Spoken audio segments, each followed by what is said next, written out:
We're live. Hello, everyone. Happy Wednesday. It's hump day. And oh my goodness, I am beyond excited to be launching the first show of Lockdown Love with fellow matchmaker, longtime friend. I'm going to talk about that story here today. Paul Brunson. Yay! Clapping for us. I'm sharing right now. I'm sharing. Yay! Okay. Please share if you are a fan of Paul's, and I'm a fan of Paul's. Share, hit the like, join us, ask questions. We are going to be fielding things in the background. And yeah, so welcome, Paul. Yo, it's crazy. This is terrible. I'm doing all the things that a first guest would never do. I'm looking down to make sure I've got the thing right.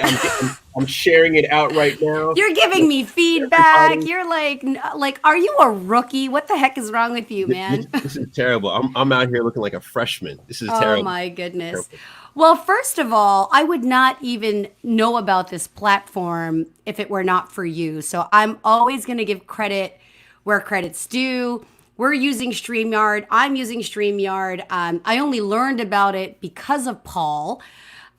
So without further ado, I mean, I can go on and on about who he is. I've been promoting this. You'll now know who he is. I'm sure a lot of you are watching because he's here. So Paul, can you just give your elevator pitch, whatever it is that you say about yourself? Yeah, I am the worst person in with technology because I can't even. This is terrible. I can't even share it. Well, you know what? I tagged you, so it's all good because we're gonna give them the link afterwards, right? And right now we're on Facebook. So I did tag you on Facebook. So if you're tagged, then you can just your people will know. They'll get the memo after. Yeah, which is fair. Yeah. But I'll tell you. Oh, I see it. Is it there? Okay. You know what I see? What it is see my issues is that I have a public account and then I have a private one. Account. Yeah, and I'm trying to do. I know. Are you maxed out on the private, like the 5,000? I am, but it goes back and forth on it. Okay, well, you're gonna need to let somebody out so you can let me in on that 5,000. Oh, really? Are we? We're friends on an original account from some time ago, but yeah, sometimes when you first start a social media account, at least I can attest to many moons ago. I'm friending everybody. I don't know them personally, and now I've got we've been around, so we get a lineup of people making requests. So I kind of start to clean out the people so that I stay only connected with those who I really know and not the ones that I connected originally when it was, just get all the friends that you could get. So, and to that point, I wanted to say to the audience, I met Paul. We share this story a lot when we meet at conferences, and I met Paul in 2008. I believe the year, it was either 2007 and 2008, but Paul's probably better at timing, when he attended his first matchmaking conference through the Matchmaking Institute, and for real was the only Black man at probably a 90% female attendee, dressed, looking sharp, sitting in the back when, he blazes a trail in the matchmaking world and ends up doing a show on the Oprah Winfrey Network. He is one of the current dating agents on the UK's reality dating show called Celebs Go Dating. You're doing that still right now? You're in season 8, correct? Yeah, we just finished season 8. It's crazy. I can't remember. No, actually, yeah. We've just finished season 8. We've been doing almost 2 a year. So I've done 4 seasons of yes, this. You came on board, if my research is correct, you came on board as a dating agent to this celeb agency in episode 4 or series 4. Is that correct? Yeah, that was it. Okay. Came in series 4, and yeah, I've been here since, and it's been incredible. It's really been amazing. Fun. We're gonna chat about that, and right now I want to move into quarantine life. Because where are you right now, Paul? Just for our audience to know. I am in the glorious United Kingdom. Okay. And are you at home? More importantly, are you at home? Yeah, I'm at home. So we've had a place here now for 3 years. Uh, Great. yeah, it's incredible. It's right in the middle of it's central London. Like Okay. we are as central can get in London. So the Yeah, train could might as well like pass through the house. Like that's how central. Are you above the we, train station? we are. I'll tell you how central we are. A lot of people don't even know this story who live here. Is that so? London was originally founded by Romans. Mm. And when they decided to basically create London, what they did is they came up the Thames and they looked for one point where was the most narrow in the water, right? And they Okay. decided that was going to be where it was called London Town, right? Londinium actually was what it was called originally. So right Londinium. there, where it's that narrow point, is right between London Bridge and Tower Bridge, right? So between London Bridge and Tower Bridge, that's right around where it's narrow. That's where they built the Tower of London, right? The big castle, 10th century. Yes.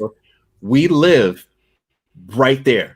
We That's live right amazing. there in the middle. So we are the central of the central of the central. It's a massive blessing. Well, there you go. Of all the places, you're right in the hub. And that being said, what has quarantine life been like in London? Like all over the world, things are different. You know, people are reacting differently. I would say I'm based in Toronto. For those that are listening, I'm in a smaller city, but I'll just use Toronto as the hub. So things are very much still locked down. They're talking about opening things up a little bit, but what's it been like for you, and what's the state of London right now? Well, the first thing I have to say, Carm, is I have finally been able to figure out how to share this. Okay. Oh, okay, good.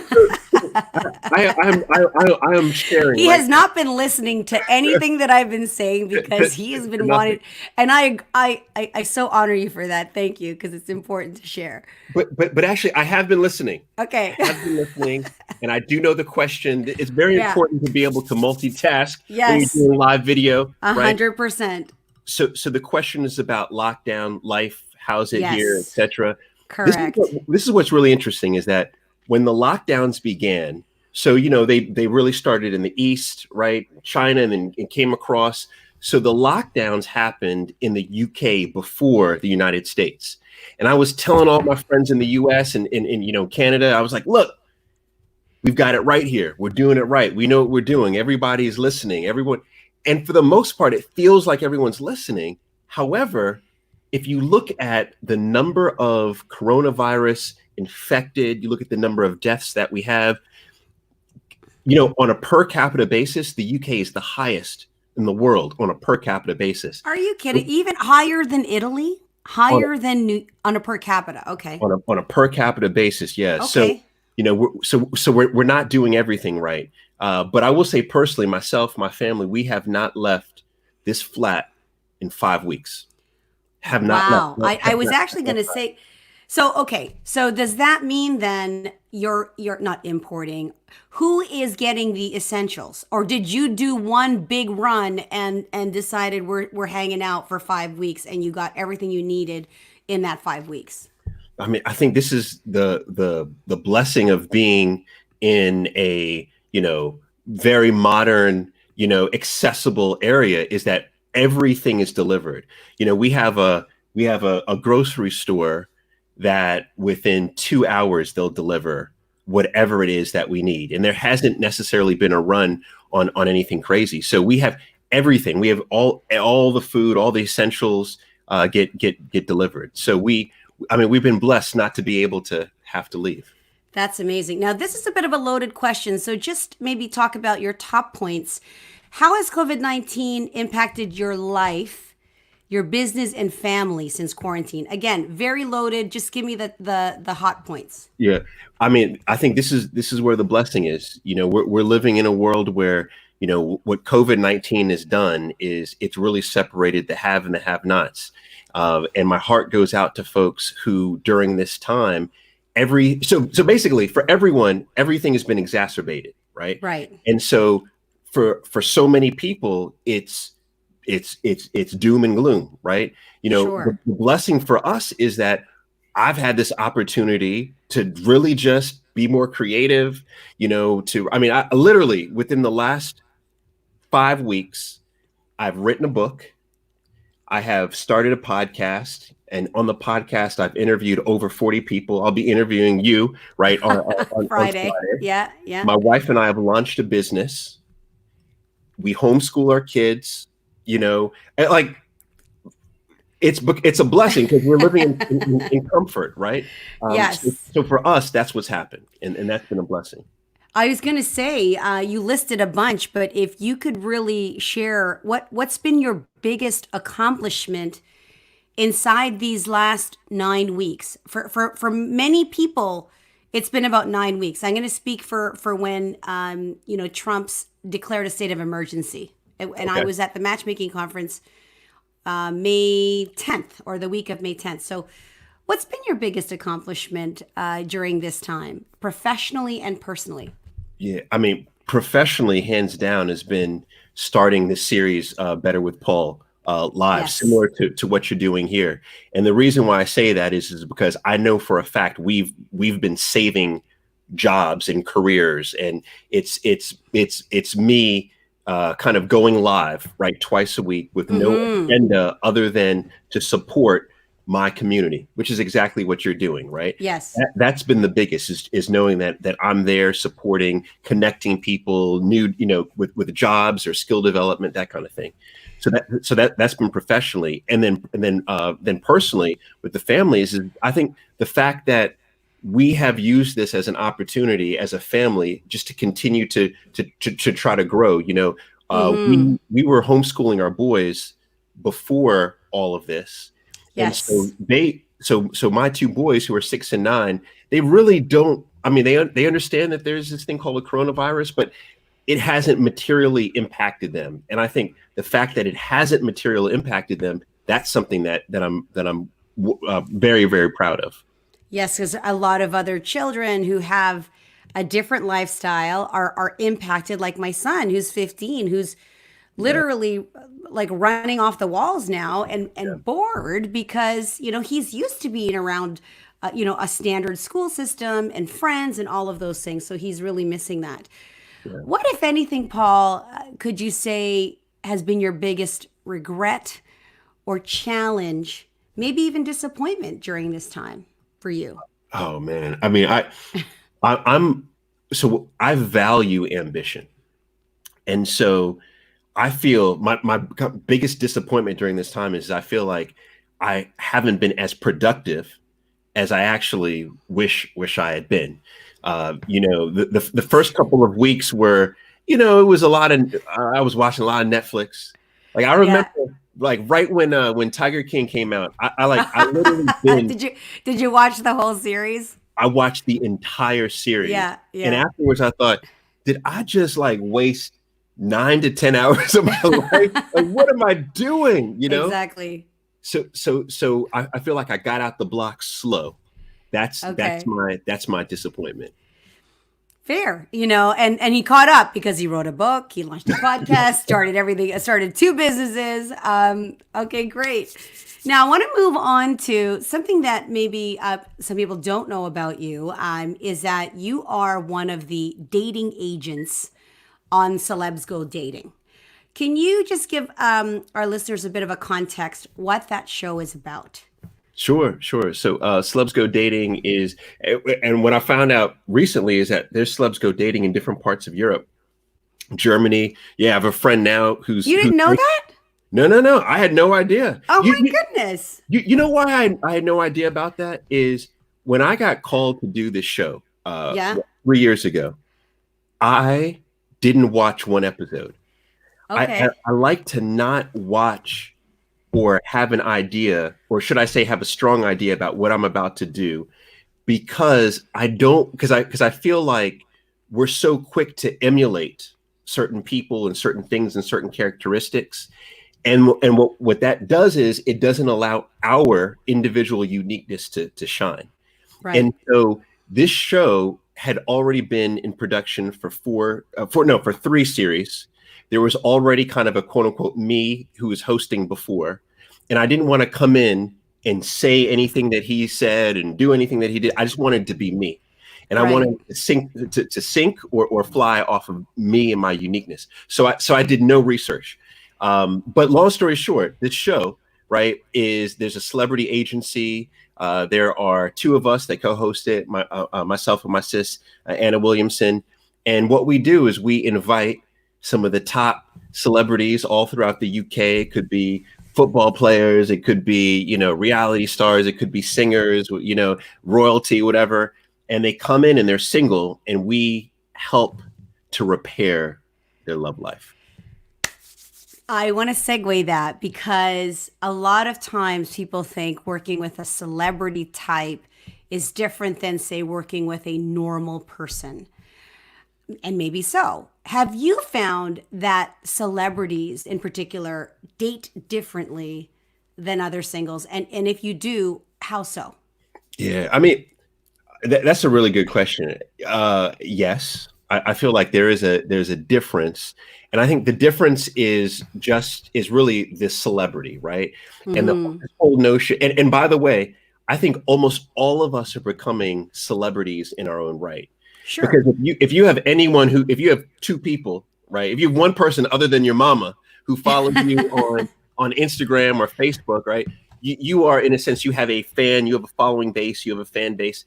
And with the celebrities who I've worked with on the show, outside of the show, they have a large base.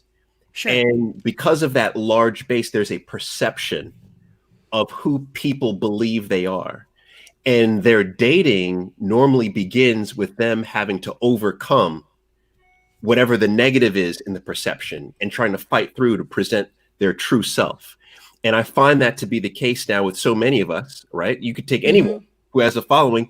There's a perception of who we are, but when you get the chance to really sit and talk and be up and close with us, you may find that person is a little bit different. So dating, that's been the challenge for those celebs. Okay, and just to follow up on that, do you believe then that have you discovered that celebrities, in terms of partner requirements, like what they're looking for compared to someone who's not? And we're talking, not fake celebrities. I get what you're saying. If you can call yourself a celebrity, but those who are actually deemed as celebrity, they've got that huge fan base.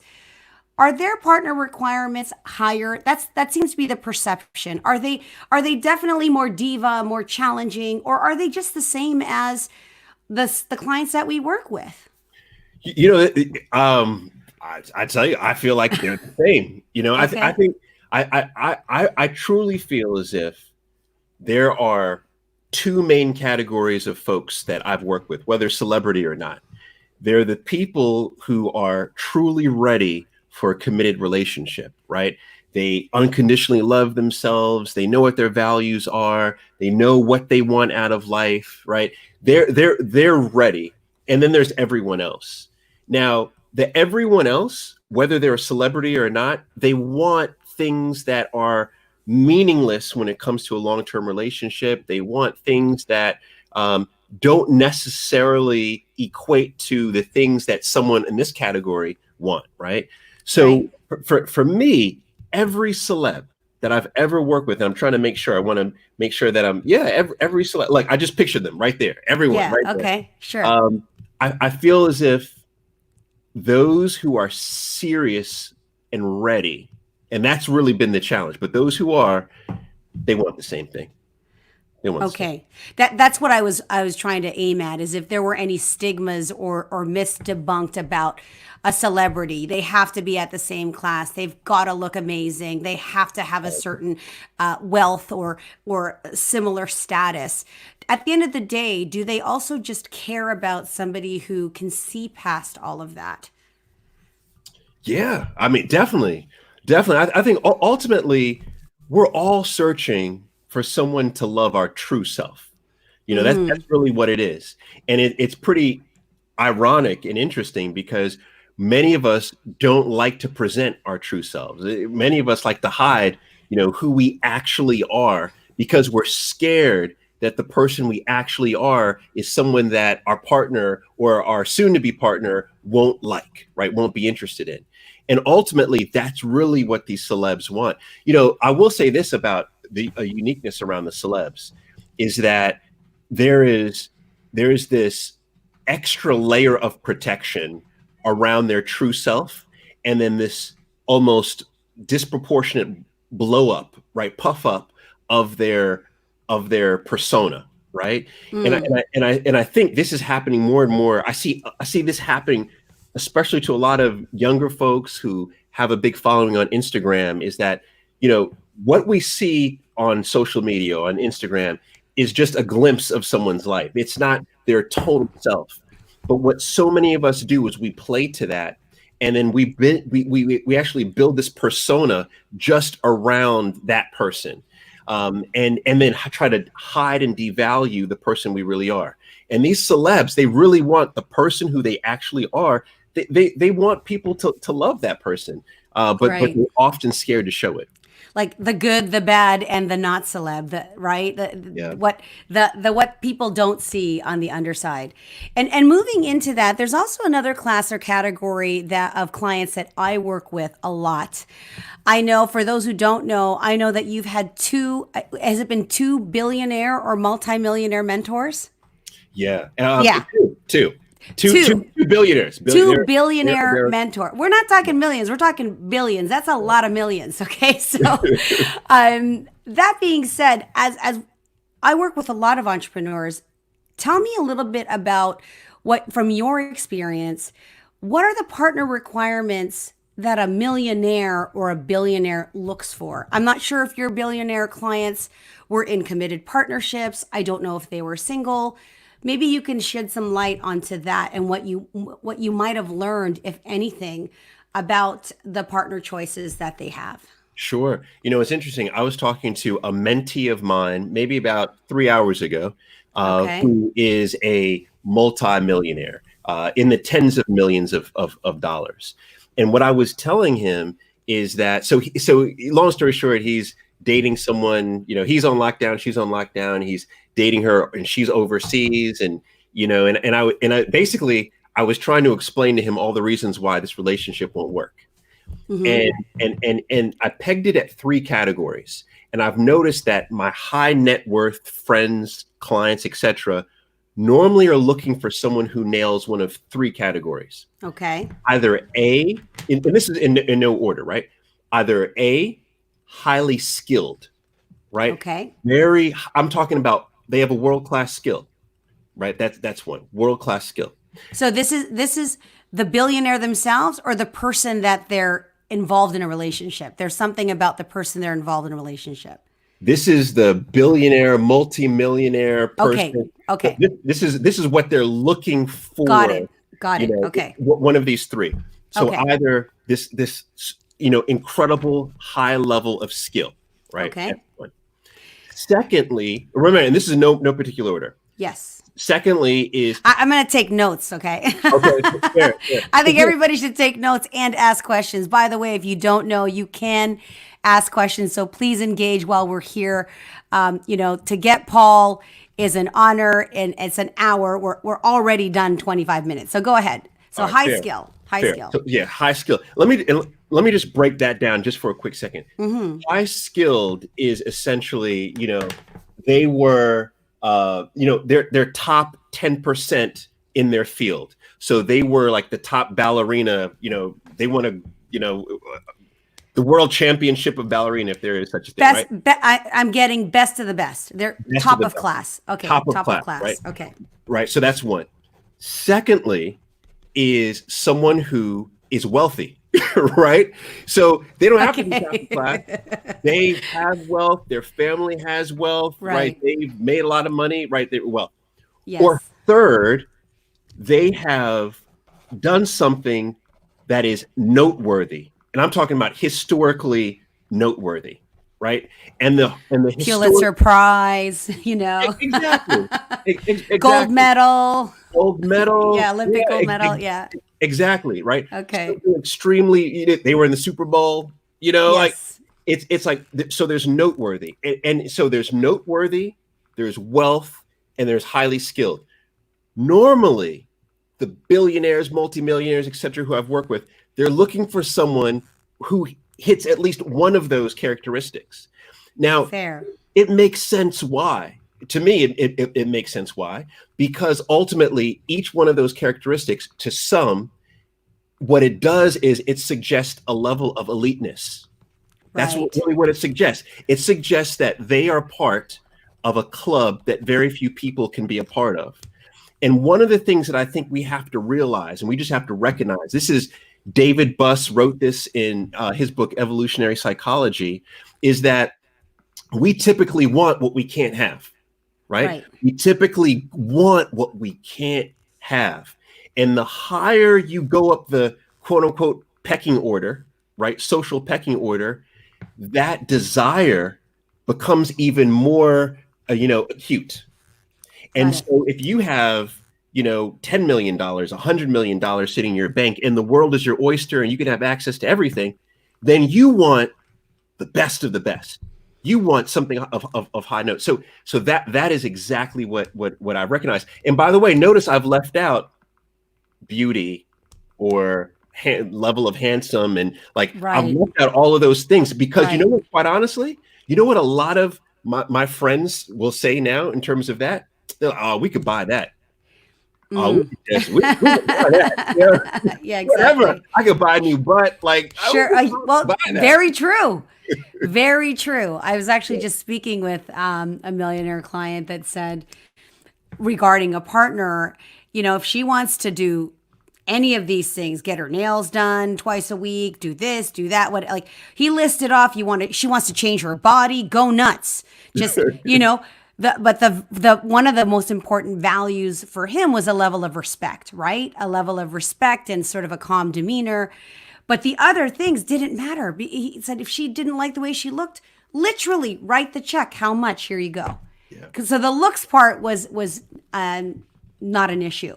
Yeah. Okay. This is often, you've worked in matchmaking for quite some time. You've mentored a ton of matchmakers. You've probably met with lots of successful singles.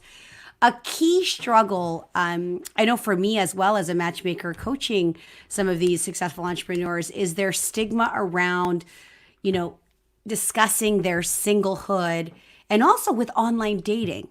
So what advice, I'm curious to know your perspective on concerns for CEOs and entrepreneurs to be on a dating site. Yeah. Any thoughts on that? I get the initial stigma, right? Which is if I'm on a dating site, it suggests that I'm thirsty. It suggests that I don't have the prowess or the charisma to go out here on my own and meet people.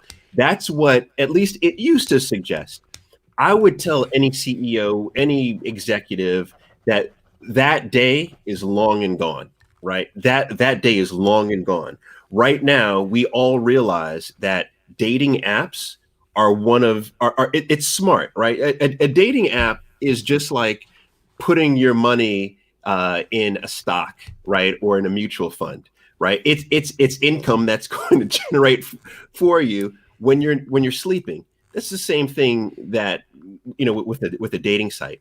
Now, that being said, and I don't know how you feel about this, Carm, but I feel as if Instagram is the most effective dating app. I'm literally waiting for them to launch because Facebook already is doing it. When I say tried, they entered the dating market. There was a huge concern thinking that, oh my gosh, it's going to, obliterate every other dating app. And it's not the case. And not even a major, Facebook, not even a major player per se in terms of competition. Tinder is still, the number one used app in most recognized 190 countries, all kinds of stats.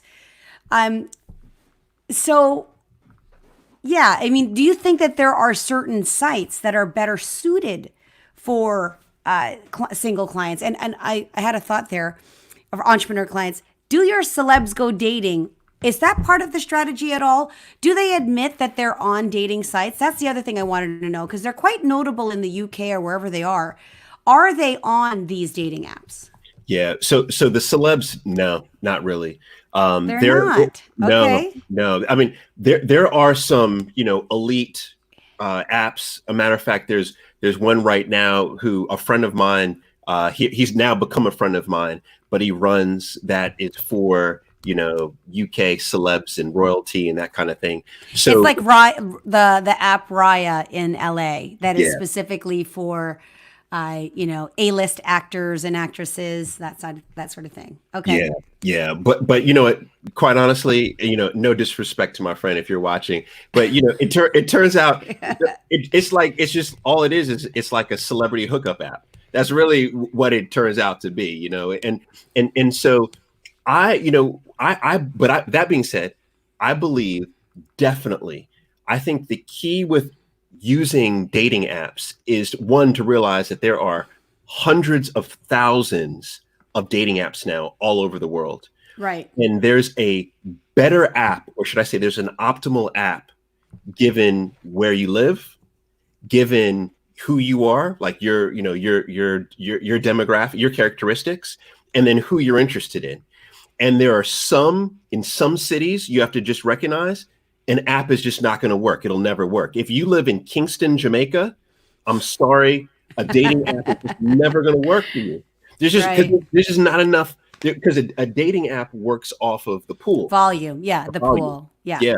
And so there's just not enough in Kingston, Jamaica. It'll just never work. If you're in Accra, like, I'm sorry, it's like not going to pop for you. But if you're in New York, you're in London, right? It's a good look, but it depends which one, so. You were saying that dating, Instagram could be a great platform for a successful entrepreneur, a business owner, as an opportunity. And I think you're speaking in terms of their branding, right? And somehow showcasing that they're single and available through that. Because how many DMs do you get, Paul? Like, forget the DMs. You're married and you're clearly married. You're happily married. I bet you still get DMs anyway, but we won't go down that road. But right? by the way, I post them. Oh, you Yeah, post the DMs, inappropriate DMs? yeah. I post, and and Do you block out their name, or do you show their name? Yeah, so now I block it out because I wasn't trying to embarrass people. I was just trying to basically say, look, this is crazy, right? I'm getting crazy photos. Like, I know a lot of ladies, you guys get these dick pics, right? I'm telling you, I get some crazy pics. So that's the reason why I post them. And at first unfortunately I included their handle, which I shouldn't, but now I'll block it out. That's okay. Yeah, sure. Yeah, but I block it out. I post it. Wow. Okay. I'm just responding. We have Damona saying, "Hey, Paul and Carm, totally agree with the advice on apps. Thank you so much." Oh, Damona, what's up? I know, right? Damona's here. There's a few people. So now we're going to move into pandemic dating, because we are talking about dating. We're talking about dating apps. What, Paul, has been the biggest shift that you've seen in dating right now? And what do you think will be the permanent changes to dating post-COVID? Yeah, that's a big question. Definitely virtual dating. Okay. Is I think one of the biggest changes. And when I say virtual dating, is us finally understanding how to virtually date. Like my buddy I was talking to earlier, he was telling me about how he and his lady, how they'll go on, they'll watch a movie together. They'll cook together. They'll do art together. How they come up with these incredibly creative ways to connect virtually. Right. I think that is going to be a thing. And my prediction. So if I had to have a big prediction, right? Yes. My prediction is that what's going to happen is we are going to collectively, as a world, become more comfortable with long distance dating. We're going to be okay with that. Right. Because now we understand you can actually build a close rapport with someone. And then after 5-6 dates, right? Yes. Then figure out how to jump on a plane and see each other. So I think long distance relationships are going to, we're going to at least open our minds to the possibility of long distance now. Yeah. So would you say you yourself, throughout your marriage and based on the different points of your career, experienced this long distance dating or long distance relationship with your wife, and can you share how you guys kept things going? Were you already virtually dating before? Because you now chose, there was a point in your career when you chose to travel with your family. Yes. But previous to that, it wasn't the case. So Yeah. what did you learn, and what can you teach some of us about that experience? Yeah, I'm glad you asked this. I mean, 'cause this was a pivotal point, not just in my career, but in my life. So actually, my first television project, the one with Oprah Winfrey, we filmed for Lovetown. Was it Lovetown? Lovetown. Okay, Absolutely. yeah. We filmed for about 45 days in Kingsland, Georgia. And at that time, my wife and I, we were married. We lived in Washington, D.C., and we had just had our son, Kingston, right? We had Okay. just had Kingston. Your eldest boy. Our eldest Yes. boy, right? Yes. And so I had to move to Kingsland, and the reason why, and the show, by the way, it was a tough shoot. Like, we shot basically every day, so we had to maintain this long distance relationship for a month and a half, and it was disastrous. Like, I'm no good without, like, I was crying, it was just, yeah, it was just Really? oh yeah. A matter of fact, I cried when they dropped me off at the airport. My wife was like, what are you doing? What are you doing? We just dropped you And off. it just was not a consideration for you then that your wife could travel, or it wasn't in your like thought process? Yeah, this is another good question. Is that I just assumed I couldn't bring her. It was my first television project, right? I Right. didn't want to be too pushy, I Yeah, wanted to yeah. but then, what I learned, and I'm going to answer your question in terms of Yeah. how we No. sustain it. But what I learned from that event was, one is, at the end. Actually, let me answer your question. I'll say is that, so during that time, what we did is we literally talked every day.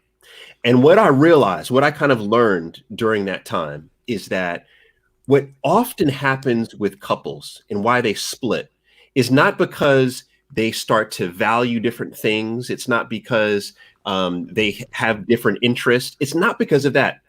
It's because they literally have two different lives, and they're living two different lives. And therefore, there's a different destination for each of their lives. And they hit a point where they realize, you know what? I don't even hate you, but you're just living a different life than me. We live in the same house, but we're living two different lives. We have two different paths. That is so brilliant. Like, that's so true. Yeah. It is so true. And this is what I picked up on, right, when we were living apart. And I realized that every day there's so many things that happen in our lives every day that if we're not actively engaged with each other, it's very easy to then begin living two different lives. So at the end of that shoot, I said, you know what? I love the television space. Like, who doesn't love TV, right? I love TV. And that was your first major project, yes? That was my first TV. That was your project, first period. project. Okay. Yeah. Or no, yeah. Yeah, actually major. I'd done little hits. Yeah. Yeah, I think you started to get, with the book, I don't know which came first, but you were doing media, you did your book tour. So I was seeing you a lot in media, right? Not the same as a show. So very different. Yeah. Though, the show came before the book. Ah, okay. Yeah, the show came, or at least I shot the show before the book was published, because I wrote the book while I was in Kingsland. Okay. Yeah. Interesting. But then at the end of that project, I told my wife, I was like, look, we're just not going to live apart, period. So any project that Jill, that you go on, or any project that I go on that lasts over 10 days, we go. So together. that was the cap. That was the rule. If you could do a project within 10 days, that was okay. That was a manageable amount of space that your marriage could endure. Yes. Okay. And anything over 10, we go together. And that's what we tell the production company, we tell the company, we tell whoever. It's all of us or none of us, right? And Right. we have maintained that for 10 years. And that's the reason why we're here together in London right now. That's amazing. Yeah. And I've been following you, so I knew that there was a reason for that. All right. Yeah. What advice would you give to someone right now who is lonely, feels lonely, alone, and maybe their circumstance is that they really are the only one that in their home, Yeah. wherever they are? Yeah, I mean, good one. There are a lot of people who are on lockdown solo right now. I was talking to one of my friends who's lockdown solo last night. This is what I've actually been saying, because I've been telling this to a lot of friends, is one of the most important exercises we can do in life, whether we're in a relationship or not, is to identify what our values are. Now, really think about that, right? It takes time to think. It may take you days to think about what are the things that you live for, right? Your values are like your rule book to life. When you can identify your top values, then you're on to something. Then the next step is for you to figure out how every day you could feed those values. So if you are at home and you are by yourself, right? You're under quarantine by yourself, and you know, okay, I value creativity, I value ambition, and I value, religion or whatever it may be. What you want to make sure is that every day you are feeding those values. You're doing something that you deem to be creative. You draw, right? Ambition. So you're creating something every day. Religion, you're studying whatever it may be, your Bible, whatever it may be. Every day you're feeding your values. And one thing I guarantee is that if you feed your values every day, you are going to have a higher level of self-esteem. You're going to have a higher level of self-love, and you will not feel as lonely, right? You will not feel as lonely. So identifying your values and then feeding those values daily. I love that. It reminds me of the story of the feeding. We both have wolves on our shoulders, the good wolf and the bad wolf. Oh, well, I Which don't one know. are which one are you feeding, right? Like if you're talking about who's talking to you, it's kind of like your angel devil. If you're always Okay. listening to the devil, which is feeding you your negativity, your doubts, your fear, this one is silent. So who are you listening to? So I love that. Okay. And you probably, I'm sure you've again back to mentoring and masterminding. Paul, why are you so passionate about mentorship? And just to be clear, what in your mind is mentorship? What does that mean to you? Yeah. Wow. That's a good one. That's a good one. So, I mean, to me, mentorship is helping someone to get closer to their goals, whatever that goal may be, right? Sometimes I think mentorship is helping people identify, right, their goals as well. But for the most part, it's helping someone get closer to whatever that goal may be.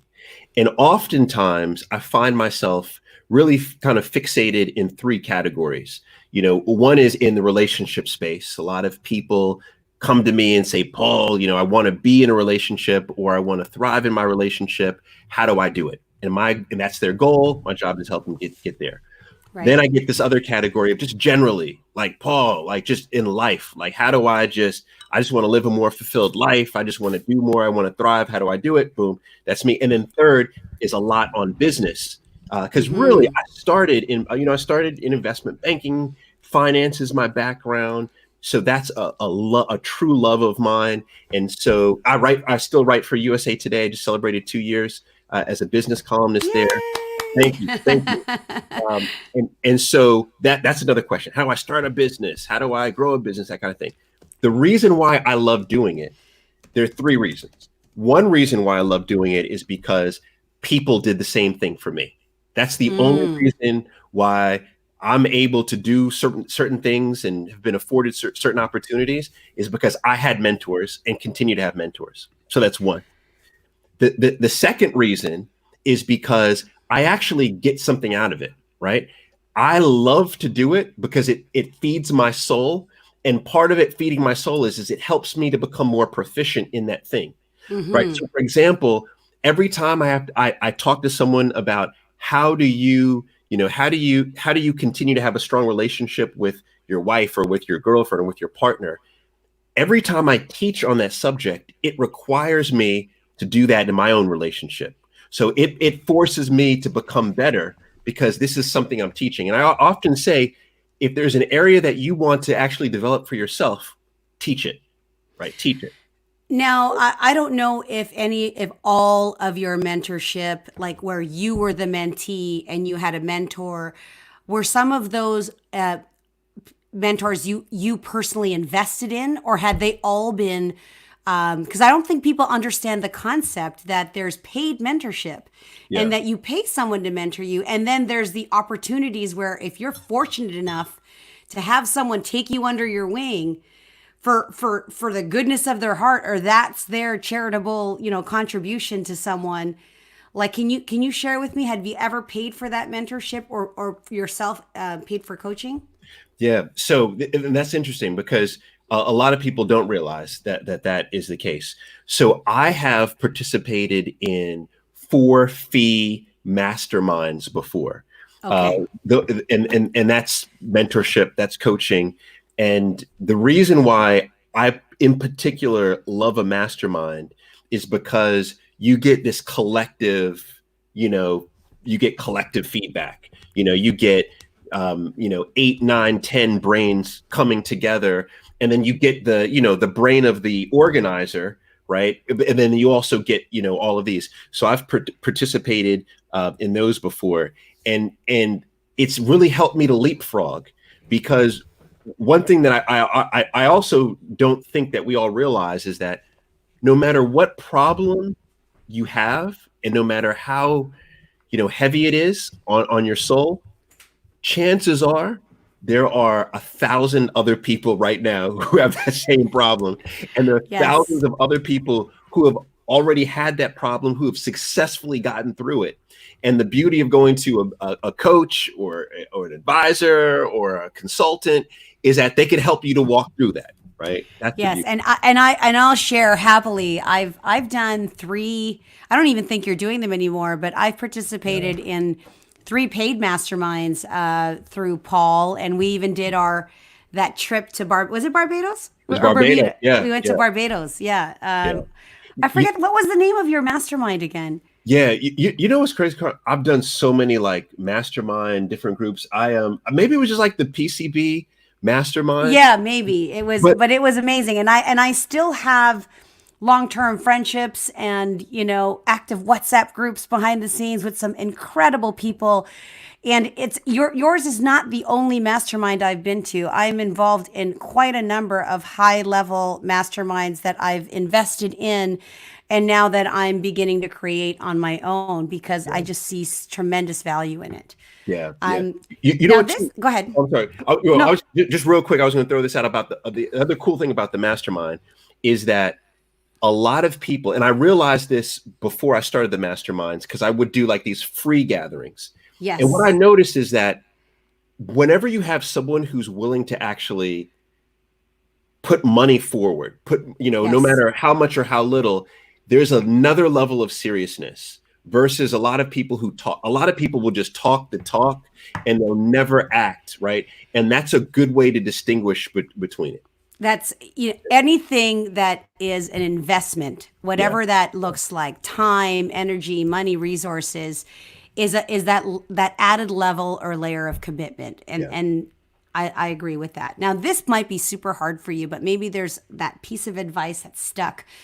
What is something a mentor has shared with you that actually caused like a major shift or impact to your family or business? Oh, wow. All right. I'll tell you one. Okay. This one, you've technically heard this one before, Okay. but this is very important for me. I've only said this privately, but this is very important for me to say this publicly, and this is good to happen on your show, right? Yay! Okay, this is a nugget. Okay, guys, get a pen and paper ready. This is the nugget, is that Okay. we oftentimes consider mentorship to be a very formal, long going process, like months or days, but mentorship, remember, it's helping someone get towards their goal. It could be one statement, it could be one Yes. action. That could be mentorship. And by the way, in one statement or one action, you can change the trajectory of someone's life. You could change their life. And on that note, everyone, Carm, I'm Yes. telling you, I've said it, you heard me say it, is Carm, I think one of the best sets of mentorship I ever got in my life was from you. This is 1,000 real. I'm not trying to gas you up. Are you serious? This is the truth. This is the All truth. right, I'm recording this, okay? It's on record. Let Go me go ahead. back. I will go back to the moment because I'll never Okay. forget it. You talked about how Amazing. we met at the Matchmaker Conference. Yes. Okay. Now I want everybody to know this is one thing. Like, please follow me with this. I was a Black man, right, walking into a conference that was mostly all white women. Okay, for the most part. And for me, the matchmaking industry, I didn't even realize there was such thing as a matchmaker. I walked into this thing thinking, oh, that's just on TV. A matchmaker. There's a matchmaker conference? What do matchmakers do? 2008, I think, was the year. Is 2007 or 2008? Yes, 2007, 2008, right? Yeah. I had no clue, nor did I think this was something for me. The reason why I went to the conference is I was actually going to sell an idea that I had. That's the reason why I went to the conference. I had an idea that I wanted to sell. So I didn't want to become a matchmaker. This is very important for everybody to know. When I walked into the conference, I promise you, it felt cold. It felt like, when you walk into some place and it just feels uncomfortable and people kind of look at you like you are less than, or you're not deserving, or you shouldn't be there. I think we've all, tell me in the comments, if you have ever felt that way, drop that into the comments. If you've ever felt like you've walked into a room and you felt like people just looked down on you, okay? That's how I felt when I walked into that conference. Just 1,000. I'm keeping it 1,000. I'm never told this. Lisa's on. I hope Lisa's still on here. Lisa's on here. And by the way, I noticed you, and the energy was that you were an outcast. Not that the industry was outcasted. I could just tell that you were uncomfortable. I literally could see that, because you're big. Like, you're a big person. You're not the small guy in the room, but you literally tried to just stay out of the way, You were that fly on the wall. I did. I sat in the back of the conference, right? Yeah. And by the way, you said Lisa. Lisa's here. The person, Lisa, who ran the conference is now one of my besties, right? Yes. I have nothing against, I'm just talking about the vibe that I felt, right? Now, I sat in the back of the conference and my head was down the entire time. And I was honestly just kind of buying my time to think, I'm gonna get out of here. Like, I was listening, but my whole objective was, I'm just gonna get out of here. Right? This is just not for me. This whole situation is not for me. And Carm, you were sitting right in front of me. I'll never forget it. You were sitting at the table right in front of me. You were the only person to turn around. Even people at my table weren't even cordial to me, right? You turned around and you had a conversation with me. You talked, hey, what are you doing? Hey, what's going on? Hey, what brings you here? Why are you right? I probably asked you a million questions. Yeah. You were like this ambassador for this industry for me.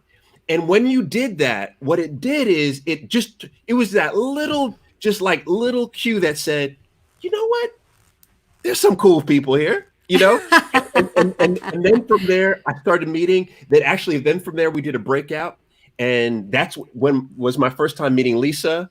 I also met, oh my gosh. Is it Maria of Gatidis? No, was she at that? Lori. Is it Jasbina? Jasbina. She's still Intersections Match. She's still here. She's the South Asian matchmaker. Yes. So Jasbina. Yeah. And then I was split up into a group with Jasbina. Right. And then from there, I thought, okay. Right. But the first person to do that was you. That's mentorship. That is mentorship. And look at that. It takes, we hear these stories all the time. We don't know what our one kind gesture what our acknowledgement can do, particularly in a time like right now. And you hear stories about how, that one open door or that one, gaze of acknowledgement to somebody who was maybe thinking of suicide that day, or somebody whose mother passed, or, they hurry past you in a line, and instead of going, F you, you're like, hey man, it's all good. You'll get there. And I've been that frantic person, but thank you. I really acknowledge that. And it was brave of you to stay, and look what you've done. And now you've done just so much for our community. So that I'm not going to take all the credit for that mentorship, but since then you've done that. Take it. Well, that was nice. That was very nice. Thank you. Oh my gosh, we got 5 more minutes. All right. You are a massive book reader. I'm going to get my last questions in.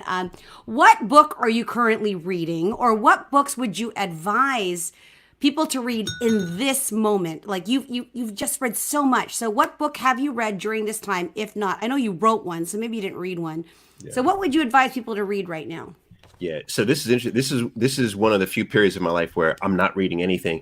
But the reason why I'm not reading anything is I did write a book, but also I'm launching a company. I'm launching a new company, yes. and this is the 4th company that I've launched. And anytime I'm launching something, I go into what I call basement mode. And so I become fixated on just researching. So I'm not reading books, but I'm reading everything about that particular industry.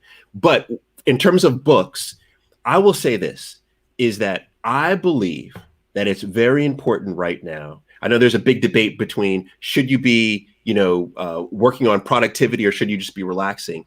I think if you have any type of value around ambition, you should be reading about the skills that are going to be necessary when we get out, because the new economy is different from the old economy, right? I call it BC, before COVID, and then you also have AC, after COVID.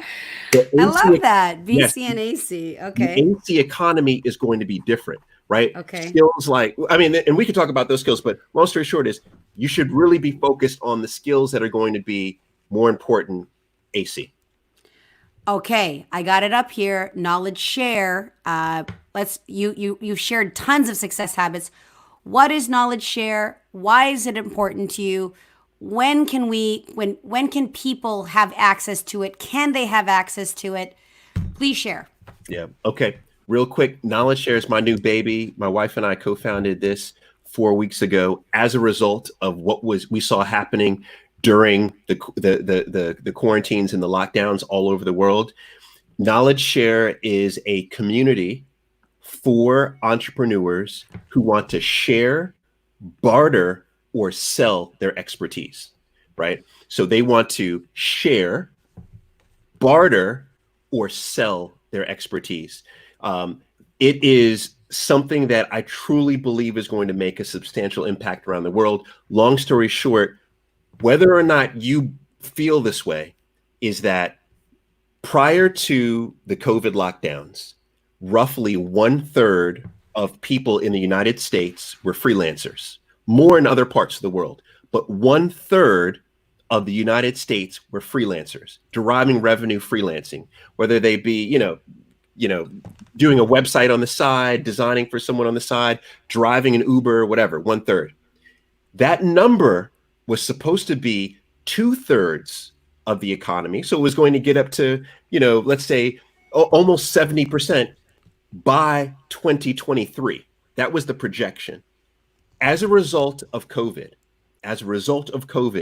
the thought is that by next year, by 2021, that almost 75%, so nearly 3/4 of the United States will be freelancers.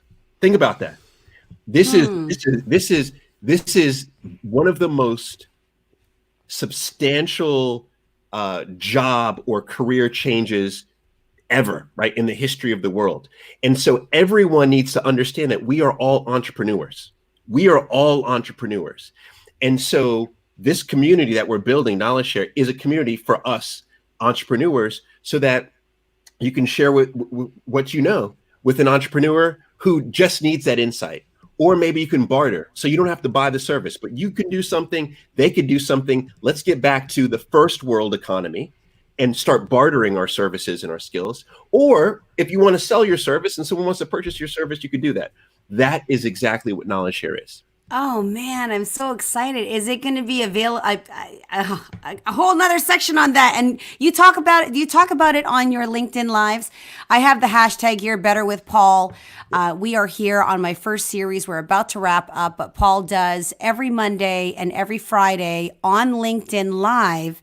Do you also stream on Facebook? And what other platforms do you stream on, Paul, for your series? Yeah, Facebook, YouTube, Periscope, and LinkedIn. Wow. Okay. So all those things. And this Friday, you're doing one on sales. Yes. Doing a panel on sales. And I've got. I'll be there. Yeah. Carmelia Ray. All right. Final thoughts. I'm so excited about Knowledge Share. So you're in beta right now. Do you have like a launch date? Do you think like June, July? Any ideas? Yeah. So we're in beta right now. We have over 350 users in beta, which we're really happy about. We're going to launch. It'll most likely be 4th of July weekend is when we'll launch. Yeah. Okay. Final question, because, you and Jill are so aspiring to me as a couple. I did a quarantine COVID crisis talk not that long ago. Can you give struggling couples a relationship tip to help deal with the strains of being quarantined together with their spouse and family? That's what I'd love to end with. The best tip I have is do stuff together. The more stuff you do together, the stronger you'll be. The less stuff you do together, the weaker you'll be. So Jill and I were both ultra ambitious. We started a company together. So that's amazing. We're going back and forth. The book, we wrote the book together. We like to create. We wrote a scripted podcast together. So we like to create together. I think that's the key. The more you do together, the stronger you'll be. Amazing. Well, thank you so much for this time, Paul. I'm going to see you on Friday. And thank you guys for watching the first show of Lockdown Love. Until next time. Bye. Good job. Thanks, Paul. See you soon.